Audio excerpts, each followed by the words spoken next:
हूँ, संविधान में जब कोई बिल पास होता है तो क्या आज तक अगर असदुद्दीन बैरिस्टर ओवैसी साहब ने अगर कुछ बोला है, क्या किसी मजहब के खिलाफ बोला, क्या मंदिर के खिलाफ बोला, क्या चर्च के खिलाफ बोला, क्या गिरजा के खिलाफ बोला? नहीं। अगर बोला है तो किसी बेटी का हक दिलाने के लिए, अगर बोला है तो बाप का हक दिलाने के लिए, अगर बोला है तो माँ का हक दिलाने के लिए। क्योंकि जब मुसलमान बोलेगा तो मजहब इस्लाम को सामने रख करके, अपने पैगंबर के कानून को सामने रख करके बोलेगा, अपने इस्लाम को सामने रख करके बोलेगा। वो चाहे एनआरसी बिल हो, चाहे सीसीए हो, और चाहे किसान बिल हो, अगर सबसे पहले आवाज उठाने वाली कोई जात है तो असदुद्दीन ओवैसी की जात है। आज उसे लोग गाली दे, बुरा कहे, भला कहे, कुछ भी कहे। कुछ लोग कहते भाजपा का एजेंट है। आदि चाहे भाजपा हो चाहे भाजपा हो, कोई हो, उससे हमें मतलब नहीं है। हम पहले हिंदुस्तानी बने और अपने अंदर एक इख्तिलाफ नहीं बल्कि इत्तेहाद पैदा करें। और जो हमारे मुल्क को बेचना चाहता हो, हमारे मुल्क को तोड़ना चाहता हो, पहले उसे तोड़ने की जरूरत है, जो हमारे एकता को तोड़ना चाहता है। आप देखो, आज नारा लगता है बेटी बचाओ बेटी पढ़ाओ, लेकिन अमल कौन करता है? अमल कौन कर रहा है? 2017 में कश्मीर की धरती पे एक 7 साल की बच्ची का बलात्कार हुआ, जिसका नाम था आसिफा।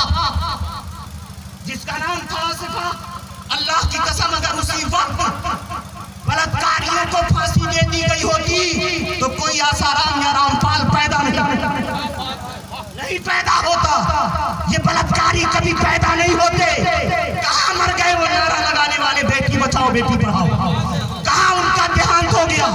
किस मरघट में चले गए? किस शमशान घाट में चले गए?